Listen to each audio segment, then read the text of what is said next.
तो आइए शुरू करते हैं आज का हमारा ये लेक्चर, जिसमें हम देखने वाले हैं करंट इलेक्ट्रिसिटी यानी कि विद्युत धारा टॉपिक के वो क्वेश्चंस जो आपकी बुक में एक्सरसाइज में दिया गया है। तो मैं उम्मीद करता हूँ कि आपने पहले लेक्चर देख लिए हैं, कॉन्सेप्ट समझ लिए हैं, फार्मूलाज आपको पता है, फार्मूला से कॉन्सेप्ट आपको पता हैं। और अब हम बढ़ते हैं कुछ क्वेश्चंस की ओर। हमने ऑलरेडी कुछ क्वेश्चंस लिए हुए थे, पर वो क्वेश्चंस आपकी बुक के नहीं थे, वो सिर्फ आपकी अंडरस्टैंडिंग के लिए थे। तो आज वो क्वेश्चंस लेते हैं जो आपकी बुक में है, चैप्टर के एंड में, और जो अनसॉल्व्ड हैं। देखते हैं पहला क्वेश्चन। सो आपका जो पहला क्वेश्चन है वो ये है,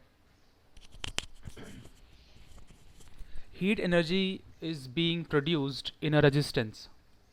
ओके, तो एक रेजिस्टेंस है जिसके अंदर हीट एनर्जी यानी कि विद्युतीय ऊष्मा का निर्माण हो रहा है, correct, at the rate of 100 what. तो आपको पहले ही मैंने बताया था, जब भी आप क्वेश्चन सॉल्व करने बैठते हैं तो आपका सबसे पहला जो काम होता है वो ये होता है कि आप इस पहले ये नोट करें कि क्वेश्चन में क्या क्या गिवन है। तो क्वेश्चन में क्या क्या दिया गया है। तो दिया गया है यहाँ पर कि जो पावर है यानी कि जो विद्युत शक्ति है वो है कितनी, 100 watt. The current of 3 ampere is flowing, यानी कि जो विद्युत धारा है उसकी वैल्यू है, उसका मान है 3 एम्पियर। पूछा क्या गया आपको, what must be the value of resistance, resistance की वैल्यू क्या होनी चाहिए। तो हमें पता करना है कि जो आपका आर है उसकी वैल्यू क्या होगी। तो आज शुरू करते हैं। अब क्वेश्चन में पावर दिया गया है, करंट दिया गया है, आर निकालना है। तो सबसे पहली चीज़ ये कि पावर यानी कि विद्युत शक्ति का फॉर्मूला आपको पता होना चाहिए। तो P का फॉर्मूला क्या था, हमें नहीं याद है, याद नहीं करना है, हम कॉन्सेप्ट जाएंगे। ओके, P बराबर था V गुणे आई इंटू आई बराबर, हमें नहीं पता कि कौन सा फॉर्मूला यहाँ पे यूज़ करना है, राइट। हम सारे फॉर्मूला लिखेंगे यहाँ पर। तो ये एक पहला फॉर्मूला हो गया।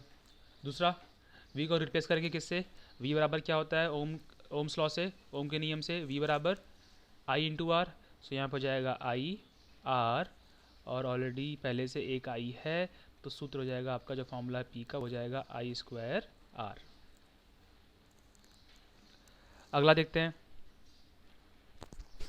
अगर आपने वी के बजाय आई को रिप्लेस किया किससे, आई बराबर आई इज इक्वल टू क्या हो जाएगा, ओम्स लॉ क्या कहता था कि V is equal to I R. So अगर आप यहाँ पे आई को रिप्लेस करें तो आई इज इक्वल क्या हो जाएगा, वी अपॉन में बटे में आर। तो यहाँ पे जाएगा वी इंटू वी अपॉन में आर, ये जगह वी स्क्वायर आर। ये हो गया आपके पास 3 फार्मूला, पहला, दूसरा, तीसरा। सो अब देखते हैं कि हमें इसमें से यूज़ क्या करना है।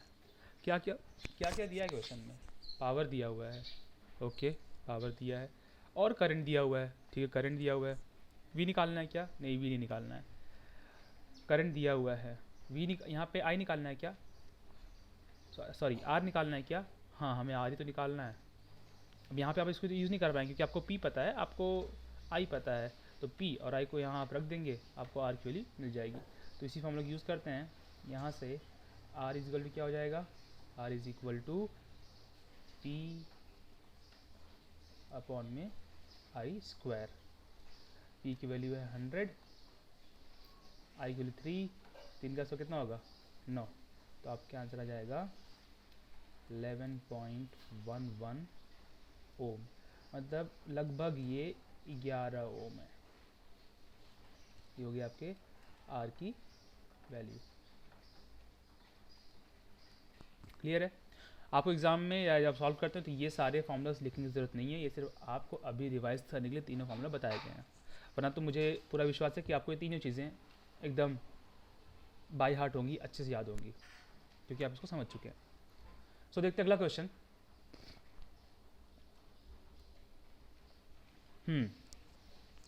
अब देखिए आपका जो अगला क्वेश्चन है बड़ा अच्छा क्वेश्चन है ये, पढ़ते क्वेश्चन। 2 टंगस्टन बल्ब्स, दोनों का वॉटेज दिया हुआ है, यानी कि दोनों का दिया हुआ है पावर रेटिंग कितना है, दोनों की जो विद्युत शक्ति है वो कितनी है। तो क्या क्या दिया गया आपको कि पहला जो बल्ब है उसको हम लेते हैं P1, ठीक है। तो गिवन है कि जो P1 है उसकी वैल्यू है 100 वाट। P2 जो है यानी दूसरा जो बल्ब है उसके लिए है 60 वाट। दोनों क्या कर रहे हैं, they work on 220 volt potential difference. Potential difference मतलब विद्युत विभवांतर। तो दोनों बल्ब जिस विद्युत विभवांतर पर काम कर रहे हैं उसकी वैल्यू है 220 वोल्ट, ठीक है। अब क्वेश्चन क्या है, क्वेश्चन है कि if they are connected in parallel, अगर उन दोनों बल्ब को समांतर क्रम में संयोजित किया गया, जोड़ा जाए, ठीक है, पैरेलल में कनेक्ट किया जाए, तो उस सर्किट में से कितनी करंट फ्लो होगी, हमें निकालना है आई। अब क्वेश्चन बहुत अच्छा है, शुरू करते हैं। तो एक इसको समझ लेते हैं पहले डायग्राम से कि मेरे पास यहाँ पे समझ लीजिए कि यहाँ पर ये एक बल्ब है, ठीक है। मेरे पास यहाँ पर एक दूसरा बल्ब है, ठीक है। अब इस बल्ब की पावर रेटिंग आपको दी गई है, इस बल्ब की पावर रेटिंग आपको दी गई है। दोनों जो हैं वो 220 वोल्ट पे काम कर रहे हैं, ठीक है। अब वो ये बोल रहे हैं कि अगर इन दोनों बल्ब को पैरेलल में कनेक्ट कर दिया जाए, तो पैरेलल में कनेक्ट कैसे करते हैं आपको पता है, पहले से 9th में सीखा हुआ है ऑलरेडी आपने, कि अगर दो रेजिस्टेंस को आपको पैरेलल में कनेक्ट करना है तो कैसे करते हैं हम, दोनों भी रेजिस्टेंस यानी कि जो दोनों प्रतिरोध हैं उनके जो एंड पॉइंट्स होते हैं उनको आप एक साथ कनेक्ट कर दो। जैसे अगर यहाँ पर एक रेजिस्टेंस ये है और एक रेजिस्टेंस ये है, इसको पैरेलल में कनेक्ट करना है तो इसका ये एंड पॉइंट है और ये एंड पॉइंट है, इसका ये एंड पॉइंट है और ये एंड पॉइंट है। तो हम क्या करेंगे कि इस रेजिस्टेंस के एंड्स पॉइंट्स को जोड़ दो, मतलब कनेक्ट कर दो। तो अब ये दोनों रेजिस्टेंस पैरेलल में आ गए, राइट। ये सपोज R1 और ये R2।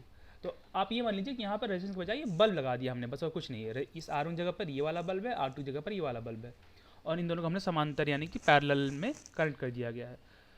तो 9th से आपको ये भी याद होगा कि अगर किस दो रेजिस्टेंस यानी दो प्रतिरोध को पैरेलल यानी कि समांतर में लगाया जाए, कनेक्ट किया जाए, तो जो इक्विवेलेंट रेजिस्टेंस होता है वो कैसे निकालते हैं, याद होगा 1/R इज इक्वल टू, जितने भी रेजिस्टेंस हैं उनको बस 1/, करके जोड़ देते थे हम, जितने भी रेजिस्टेंस जितने प्रतिरोध पैरेलल यानी कि समांतर में जुड़े हुए हैं, तो 1/R1 प्लस 1/R2, ओके।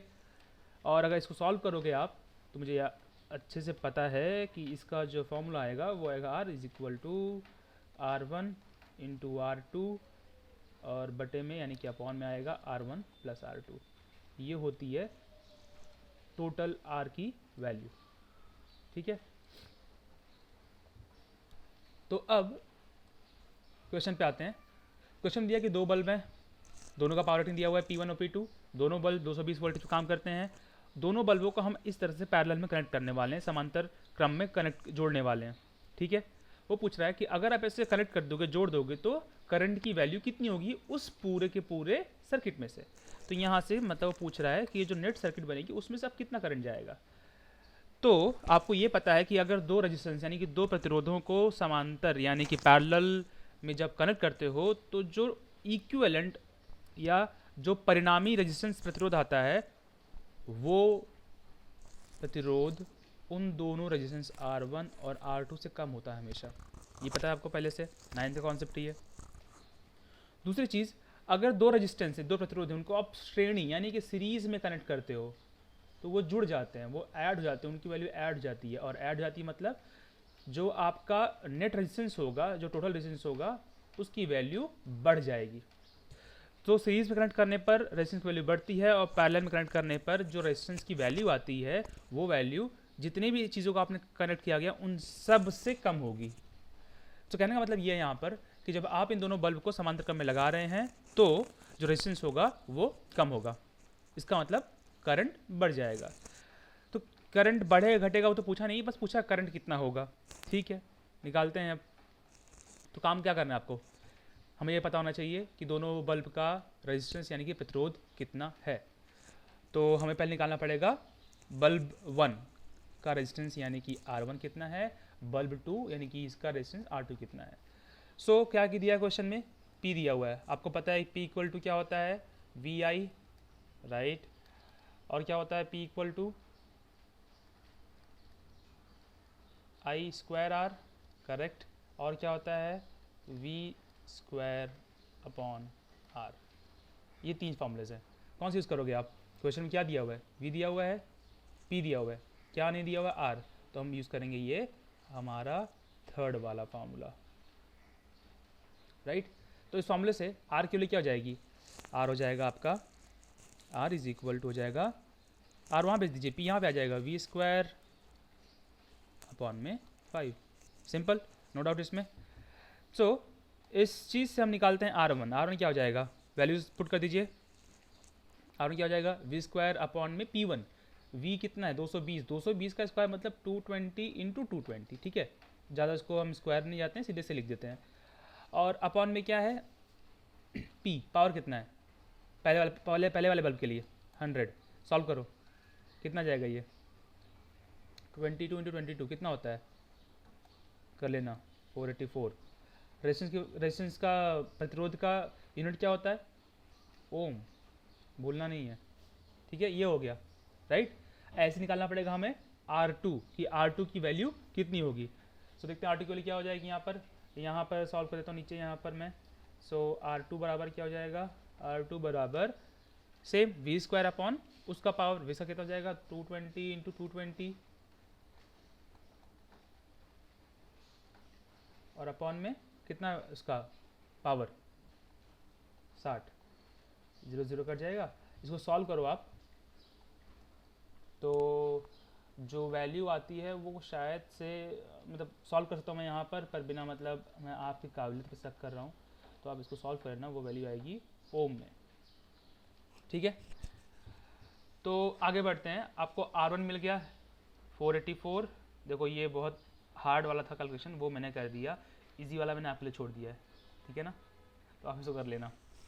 तो मुझे R1 मिल गया है, R2 मिल गया है।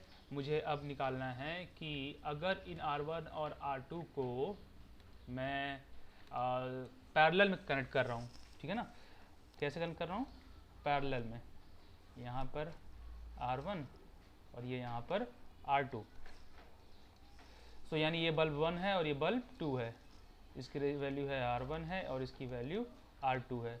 तो R1 की जो वैल्यू है वो 484 है।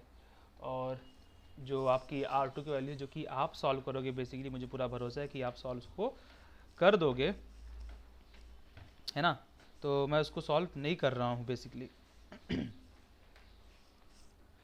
सो मुझे R2 आप सॉल्व कर लोगे, R1 में सॉल्व कर दिया। यहाँ से जो R की वैल्यू आएगी, इक्विवेलेंट R मतलब जो नेट R होगा, परिणामी जिसको हम बोलेंगे, रिजल्टेंट जो R होगा वो होगा R1 इंटू R2 अपॉन में R1 प्लस R2। मिल गया आपको R इक्विवेलेंट। क्या करेंगे आगे? R मिल चुका है, क्वेश्चन में V आपको दिया गया है ऑलरेडी। कितना V? 220 वोल्ट। तो ओम सूत्र क्या बोलता है? V बराबर आई आर। आर पता है, निकाल लिया है। V दिया गया है, आई तो निकालना था, क्वेश्चन में पूछा था। तो आई इज इक्वल टू जाएगा V मतलब 220 अपॉन में R। सॉल्व करना, मुझे पूरा भरोसा है कि आपका वैल्यू 0.72 एम्पियर के आसपास ही आएगा। सो ये भी डाउट क्लियर है। बढ़ते अगले क्वेश्चन की ओर, ठीक है। कुछ डाउट हो तो आप पूछ सकते हो। अब अगला क्वेश्चन, आपकी बुक का जो थर्ड क्वेश्चन है वो है कि दो आपके पास डिवाइसेस हैं, ठीक है। एक टीवी है और एक हीटर है। क्वेश्चन ये पूछा है कि कौन सा डिवाइस ज़्यादा इलेक्ट्रिकल एनर्जी स्पेंड करेगा, कौन सा डिवाइस जो है वो ज़्यादा विद्युत ऊर्जा खाएगा, खर्च करेगा। तो टीवी के लिए अगर हम देखें, so given that for TV जो पावर रेटिंग है कितना है, वो 500 वॉट।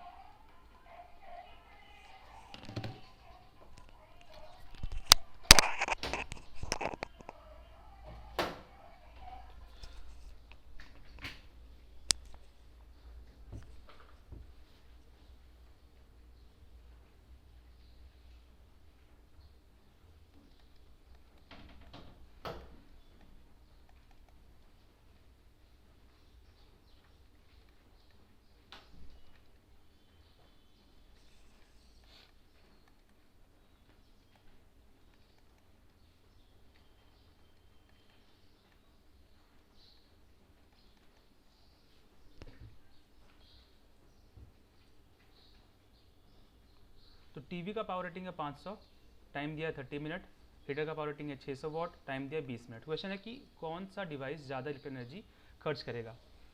तो याद होगा विद्युत शक्ति यानी कि पावर की जो डेफिनेशन थी, या पावर की डेफिनेशन क्या होती है, शक्ति क्या होती है, कार्य करने की दर, यानी कि वर्क, कार्य करने की दर, वर्क अपॉन टाइम। जितनी एनर्जी होगी आप उतनी वर्क करोगे, यानी कि वर्क ही आपकी एनर्जी होती है, जितनी ऊर्जा उतना ही कार्य, मतलब एनर्जी अपॉन टाइम। क्वेश्चन में क्या दिया हुआ है, पावर दिया हुआ है, क्या निकालना है, एनर्जी निकालना है, मतलब एनर्जी जो हो जाएगा वो हो जाएगा एनर्जी बराबर पावर इनटू टाइम। तो इस क्वेश्चन में दोनों डिवाइस का पावर दिया हुआ है अलग अलग, दोनों का टाइम दिया हुआ है, दोनों का निकालना है एनर्जी और कंपेयर करना है कि कौन सा डिवाइस ज़्यादा एनर्जी खा रहा है। तो बात करते हैं पहले टीवी की। तो टीवी का पावर है 500 वॉट। कितने टाइम के लिए चल रहा है टीवी आपका, 30 मिनट के लिए। अब यहाँ पर मिनट में कैलकुलेट नहीं करना है, हो जाएगी गड़बड़। क्यों? क्योंकि कोई भी क्वेश्चन हम सॉल्व करते हैं तो सारे यूनिट्स, सारी जो आप यूज़ कर रहे हैं इसके अंदर वैल्यूज़, वो या तो MKS में हो या तो CGS में हो। तो MKS CGS पता है आपको, जो टाइम की यूनिट होती है वो मिनट ना होकर सेकंड होती है, राइट। तो 30 मिनट को हम करेंगे सेकंड में कन्वर्ट, कैसे करेंगे, इनटू 60। तो ये हो गया आपका E1 जो कि आएगा जूल में। वैसे निकालेंगे हम E2। E2 कितना आएगा, E2 पे 600 वॉट है, 600 कितने मिनट के लिए, 20 मिनट के लिए, लेकिन मिनट में नहीं करना है, सेकंड में करना है, इसलिए मल्टीप्लाई करेंगे 60 से। तो इसको हम सॉल्व करेंगे तो जो इसकी वैल्यू आएगी 3 बजे 15 चक्कर 90, 90 और कितने जीरो, 2 1 3 1 4, 90 इंटू 10 पावर 4, और ये कितना है यहाँ पर 72 इंटू 10 पावर 4 जूल। अब आप खुद देख लिए कौन ज़्यादा है। पहला वाला क्वेश्चन क्या पूछा था, who will spend more electrical energy, कौन करेगा ज़्यादा, टीवी। हो गया क्वेश्चन सॉल्व आपका यहाँ पर। बढ़ते अगले क्वेश्चन की तरफ। नेक्स्ट क्वेश्चन है आपका, हाँ ये क्वेश्चन बहुत ही अच्छा है और बहुत इंपॉर्टेंट है, इसमें आपके सारे कॉन्सेप्ट्स जो हैं वो यूज़ हो जाएंगे। तो शुरू करते हैं बहुत ही धीरे धीरे इस चीज़ को। एक इलेक्ट्रिक आयन है, कितना उसका वॉटेज, कितना पावर उसका, 1100 वॉट उसकी जो वॉटेज है, which is operated for 2 hours daily. Time दिया गया डेली 2 आवर्स है ये। क्वेश्चन है what will be the electrical consumption, मतलब वो कितना विद्युत ऊर्जा खाएगा। एक्सपेंस पूछा है कि कितना खर्च आएगा basically for the month of April. Okay, और आगे दिया हुआ है कि इलेक्ट्रिक जो कंपनी है वो जो चार्ज कर रही है वो 1 यूनिट एनर्जी के लिए 5 रुपये ले रही है, ठीक है। सो पहले हम इसे बात कर लेते हैं यूनिट के लिए, पर यूनिट ऑफ एनर्जी। आपको पता होगा, लेक्चर में बताया था आपको मैंने कि विद्युतीय ऊर्जा को हम जूल में ना नाप के उसको मेजर करते हैं यूनिट में। और आपको ये भी याद होगा कि 1 यूनिट जो है वो होता है 1 किलोवाट आवर। तो कन्वर्ट कर लेते हैं, कितना होता है ये, किलो मतलब 10 पावर 3, पता है, पता ही होगा, और मतलब 10 पावर 3 वॉट। 1 आवर है, 1 आवर में कितने सेकेंड्स, 3600 सेकेंड्स बराबर। तो कितना हो जाएगा ये 3.6, यहाँ से 10 पावर 3 10 पावर 3 10 पावर 10 घाते 6 हो जाएगा ना। और ये है आपका what into second. What into second क्या होता है, वॉट मतलब पावर, सेकेंड मतलब टाइम। अगर आप पावर को टाइम से मल्टीप्लाई कर रहे हो, पावर इंटू टाइम कर रहे हो, शक्ति गुणे समय कर रहे हो, और पिछले क्वेश्चन में देखा कि वो क्या होता है, एनर्जी, ऊर्जा। तो मतलब ये हो जाएगा जूल। तो हो जाएगा ये 3.6 into 10 power 6 joule. 3.6 into 10 power 3.6 गुणे 10 घाते 6 जूल। सो एक यूनिट जो होती है वो इतनी होती है। ये से आपको रिवाइज कराया, ये आपको पता होना चाहिए, याद होना चाहिए सीधे सीधे कि एक यूनिट होता है 1 किलोवाट आवर, और 1 किलोवाट आवर को मैंने सिर्फ कन्वर्ट कर दिया जूल में, जो इतना होता है। तो हमारा काम क्या है, क्वेश्चन पूछा है कितना पैसा खर्च होगा। तो अगर आपको ये पता चल जाए कि आपने कितनी यूनिट एनर्जी यूज़ की है, तो हम ये पता कर सकते हैं कि कितना पैसा देना पड़ेगा, बराबर। तो बेसिकली मुझे क्वेश्चन निकालना क्या है कि हमने कितना एनर्जी यूज़ किया है। देखते हैं। सो पावर दिया है कितना पावर, 1100 वॉट। डेली जो टाइम यूज़ कर रहा है वो है 2 आवर्स। हम आवर्स में नहीं कर सकते, पता है आपको, टाइम सेकंड में लेना पड़ेगा। तो 2 गुने 1 घंटे में कितना होता है, 3600 सेकेंड्स ना, बराबर। सो ये हो गया आपका टाइम। तो एक काम करते हैं, पहले निकालते हैं कि एक दिन में ये कितना एनर्जी खा रहा है। सो एनर्जी क्या होता है, एनर्जी क्या होता है, एनर्जी होता है पावर इनटू टाइम। हम ये एक दिन का निकाल रहे हैं, तो पावर कितना है 1100 वॉट, और टाइम कितना है आपका 2 गुने 3600। ये हो गया आपका एक दिन का, बराबर। ठीक है, इसको हम एक काम करते हैं, इसको मैं सॉल्व नहीं कर रहा हूँ जानबूझ के, क्योंकि मुझे पता है ये आगे कट जाने वाला है किसी चीज़ से। तो ये आप आ गया आपका जूल में, लेकिन ये एक दिन का है। अब ये बात हो रही अप्रैल महीने की। आपको पता है आपकी अप्रैल महीने में 30 दिन होते हैं, तो अप्रैल के मंथ में जो टोटल इलेक्ट्रिकल एनर्जी आप यूज़ करेंगे वो कितनी जाएगी, एक दिन में कितना कर रहे हैं इनटू जितने डेज होंगे, कितने दिन है 30। तो ये जो आपकी वैल्यू ऊपर आई है 1100 इंटू 2 इंटू 3600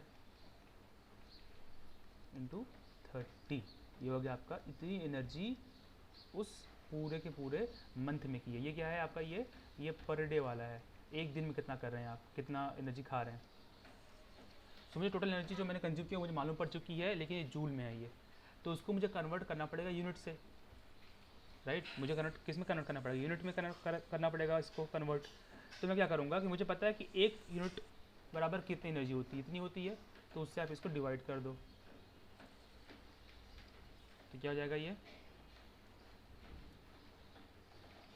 कितना है वो 36 इंटू 10⁵5, 3.6 था, उसको मैंने पॉइंट वहाँ डेसिमल वहाँ भेज दिया, 10⁵5 हो गया वो, ठीक है। सॉल्व करते हैं इसको अब। मैं यहाँ कितना जीरो है, 2 2 4 और 1 5, तो उसको मैं एक साथ देखता हूँ, देखिए कैसे, 11 गुने 2 गुने 36 गुने 3 गुने, सारे जीरो एक साथ ले लो तो हो जाएगा वो 10⁵5, और अपॉन में क्या है 36 इंटू 10⁵5, कितना आ गया ये, 11 दूनी 22 3 66, 66 यूनिट की एनर्जी आपने उस पूरे महीने में खाई है। और क्वेश्चन में दिया हुआ है कि एक यूनिट का चार्ज कितना है, 5 रुपये। सो अगर हम आगे बढ़ें इस पर, सो एक यूनिट का चार्ज है 5 रुपये, और आपने 66 यूनिट खाई है, सो एक यूनिट 5 रुपये, तो 66 क्या करोगे आप, सिंपल मैथ्स है, गुणा कर दोगे आप, 66 इंटू 5 कितना आता है,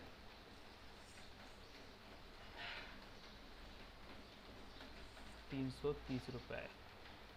ये होगा आपका आंसर कि अप्रैल मंथ में अगर आप एक आयन यूज़ करते हो, एक विद्युत स्थिति यूज़ करते हो जिसका पावर रेटिंग 1100 वाट का है और जो 2 घंटे के लिए रोज़ इस्तेमाल किया जा रहा है, तो पूरे महीने आप उसमें 66 यूनिट 66 यूनिट एनर्जी को आप यूज़ कर रहे हो, और उसके लिए आपको देने पड़ेंगे 330 रुपये, ठीक है। तो ये हो गया आपके 4 क्वेश्चन जो आपके एक्सरसाइज में दिए गए हैं। बढ़ते हैं अगले क्वेश्चन की ओर, जो है आपका साइंटिफिक रीजंस। तो इन चीज़ों को ऑलरेडी हम लेक्चर में कवर कर चुके हैं, पर सिर्फ रिवाइज करने के लिए, आपको बताने के लिए यहाँ पर एक बार फिर से बता रहे हैं। तो पहला क्वेश्चन है आपका, ए है कि tungsten metal is use to make a solenoid type coil in electric bulb. मतलब हम इलेक्ट्रिक बल्ब जो बनाते हैं उसके अंदर जो हम कॉइल यूज़ करते हैं, वो कॉइल टंगस्टन मेटल की बनी होती है, क्यों। तो आपको मैं लेक्चर बताया था, जब एप्लीकेशन बता रहा था मैं विद्युत धारा का, तो उसमें बताया हीट एनर्जी का एप्लीकेशन बता रहा था, तो उसमें मैंने बताया था आपको कि जो बल्ब होती है, वो जो इलेक्ट्रिक बल्ब होती है, उसके अंदर की जो कॉइल होती है वो टंगस्टन से बनी होती है, कुछ रीज़न थे उसके। पहला रीज़न था कि टंगस्टन का जो मेल्टिंग पॉइंट होता है वो बहुत हाई होता है। टंगस्टन का मेटल है, इसका मेल्टिंग पॉइंट बहुत ज़्यादा होता है, बहुत हाई होता है नॉर्मल मेटल के कंपेयर में। इसका मतलब ये कि अगर जब विद्युत धारा इसमें से प्रवाहित होगी और उसकी वजह से जो विद्युतीय ऊर्जा यानी कि इलेक्ट्रिकल एनर्जी प्रोड्यूस होगी, उसकी हीट से ये जल्दी मेल्ट नहीं होगा। अगर याद होगा तो इसका जो मेल्टिंग पॉइंट था मैं बताया था आपको, वो अप्रॉक्सीमेटली 3400 3400 डिग्री सेल्सियस था। तो पहला रीज़न इसका ये हो गया। और दूसरा रीज़न है कि टंगस्टन मेटल एक ऐसा मेटल है कि जब इसका जो टेम्परेचर बढ़ाते हो आप इसको, तो ये क्या करता है, ये लाइट एनर्जी को एमिट करता है, ये ग्लो करता है। सो इन्हीं दो रीज़न की वजह से हम लोग क्या करते हैं, टंगस्टन मेटल का यूज़ करते हैं इलेक्ट्रिकल बल्ब के अंदर। अब देखते हैं अगला क्वेश्चन। तो अगला क्वेश्चन ये है कि वो सारे इलेक्ट्रिकल इक्विपमेंट जो हीट प्रोड्यूस करते हैं, जैसे आपका विद्युत इस्त्री, हीटर, बॉयलर, टोस्टर, ये सब, उसमें हम लोग निक्रोम या एलॉय का इस्तेमाल क्यों करते हैं, प्योर मेटल का इस्तेमाल क्यों नहीं करते हैं? तो सबसे पहली बात कि हम इसका पर्पज़ क्या है, जो आप डिवाइस यूज़ कर रहे हैं इलेक्ट्रिक हीटर या आयन का पर्पज़ क्या है कि वो गर्म होना चाहिए, राइट। गर्म कब होगा, कैसे होगा वो, विद्युतीय इलेक्ट्रिक एनर्जी से, यस, ऊष्मा से। उस बेसिकली मुझे वहाँ पर हीट का प्रोड्यूस करना है। ज़्यादा हीट प्रोड्यूस कब होगी, ज़्यादा हीट प्रोड्यूस तब होगी जब वहाँ पर ज़्यादा रेजिस्टेंस होगा। तो निक्रोम एक ऐसा एलॉय है जिसकी रजिस्टिविटी बहुत ज़्यादा होती है। रजिस्टिविटी ज़्यादा है मतलब रजिस्टिव ज़्यादा है कि मतलब ये है कि उसका अंदर का जो रेजिस्टेंस है वो बहुत ज़्यादा है। तो क्या होगा, अगर रेजिस्टेंस ज़्यादा होगा तो आपको याद होगा कि जो जूल्स का नियम था, H बराबर I square R T. So R अगर ज़्यादा होगा, अगर ये आर जो है वो ज़्यादा होगा, तो आपका हीट जो प्रोड्यूस होगी वो ज़्यादा प्रोड्यूस होगी। तो मुझे हीट तो प्रोड्यूस करनी है, तो मुझे इसलिए ऐसे एलिमेंट्स यूज़ करने चाहिए जिनकी रजिस्टिविटी ज़्यादा हो। तो निक्रोम एक ऐसा एलॉय है जिसकी रजिस्टिविटी बहुत हाई होती है। अब क्वेश्चन ये आता है, चलो ठीक है, निक्रोम की रजिस्टिविटी यानी कि निक्रोम की प्रतिरोधकता बहुत ज़्यादा होती है, इसलिए हम उसका इस्तेमाल कर रहे हैं, लेकिन प्योर मेटल का इस्तेमाल क्यों नहीं करते हैं? तो ये प्योर मेटल का इस्तेमाल इसलिए नहीं करते हैं क्योंकि एक टर्म आपने पढ़ा होगा, ऑक्सीडेशन, जिसको हिंदी में कहते हैं ऑक्सीकरण। तो जितने भी मेटल्स होते हैं, जितनी भी धातुएं होती हैं, वो बहुत ही आसानी से उनका ऑक्सीडेशन यानी कि उनका ऑक्सीकरण हो जाता है। एग्जाम्पल के लिए बताता हूँ मैं आपको, लोहा यानी कि आयन Fe, ठीक है। तो आयन जो होता है, आपने देखा होगा कि अगर लोहा जो है वो उसके ऊपर अगर आप पेंट ना करो, उसको ऐसे ही बाहर रख दो, तो कुछ दिनों में ही उसके ऊपर जंग लग जाती है। वो जंग लगता है उसका रीज़न क्या है, ऑक्सीडेशन, ठीक है। तो आयन की बाह्यतम कक्षा में 3 इलेक्ट्रॉन्स होते हैं, तो होगा क्या, ये आयन जो है, लोहा जो एक मेटल है, और धातुओं की एक प्रॉपर्टी होती है, गुणधर्म होता है कि वो हमेशा अपने आउटर मोस्ट यानी कि बाह्यतम कक्षा के इलेक्ट्रॉन का परित्याग कर सकते हैं। तो ये जो आयन है ये बहुत ही आसानी से अपनी, जो लोहा है वो अपनी बाह्यतम कक्षा के इलेक्ट्रॉन को क्या कर देगा, बहुत ही ईजीली डोनेट कर देगा ऑक्सीजन के कांटेक्ट में आते ही, और इस तरह से इसका हो जाएगा ऑक्सीडेशन।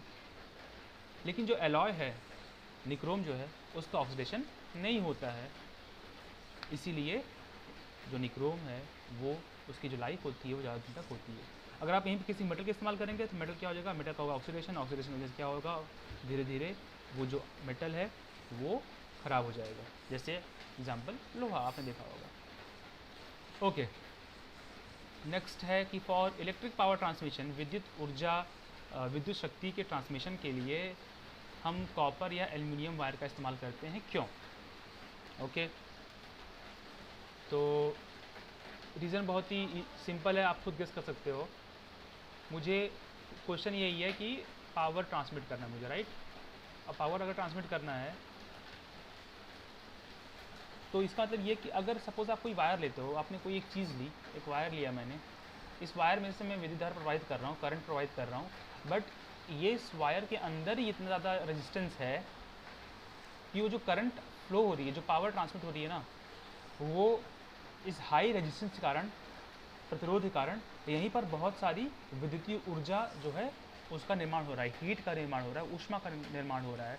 मतलब जो पावर आपको ट्रांसमिट करनी थी, सपोज आपने यहाँ पे दिया था 100 वॉट, वो आपको भेजना था यहाँ पर, इस एंड पर, लेकिन जब इसको आपने यहाँ से यहाँ तक भेजा, जब करंट इसमें से घुसी, उसको यहाँ तक पहुँचना है, तो वो अंदर ही बहुत सारी एनर्जी जो है वो हीट के फॉर्म में प्रोड्यूस होकर ख़त्म हो जाएगी, तो आपको शायद यहाँ पे 100 के बजाय 90 या 80 ही मिले। तो हम ये नहीं चाहते हैं, तो हम ऐसा यहाँ पे कोई चीज़ इस्तेमाल करें, कोई मेटल इस्तेमाल करें जिसका रेजिस्टेंस बहुत ही कम हो। तो जो कॉपर या एल्यूमिनियम होती है उनका रेजिस्टेंस बहुत कम होता है, ठीक है। वो मेटल ऐसी मेटल हैं जिनके रेजिस्टिविटी बहुत कम होती है, इसीलिए जब इसमें से विद्युत धारा प्रवाहित होगी तो उसके अंदर जो विद्युत ऊर्जा निर्माण होगी, जो हीट निर्माण होगा, वो बहुत ही कम निर्माण होगा। तो ऊर्जा का ज़्यादा यहाँ पे कोई नुकसान नहीं होगा, और आप ऑलमोस्ट पूरी तो नहीं बट ऑलमोस्ट लगभग 99% ऊर्जा जो शक्ति है उसको आप एक जगह से दूसरी जगह भेज पाएंगे। क्लियर है। और लास्ट क्वेश्चन है कि in practice the unit kilowatt hour is used for the measurement of electrical energy.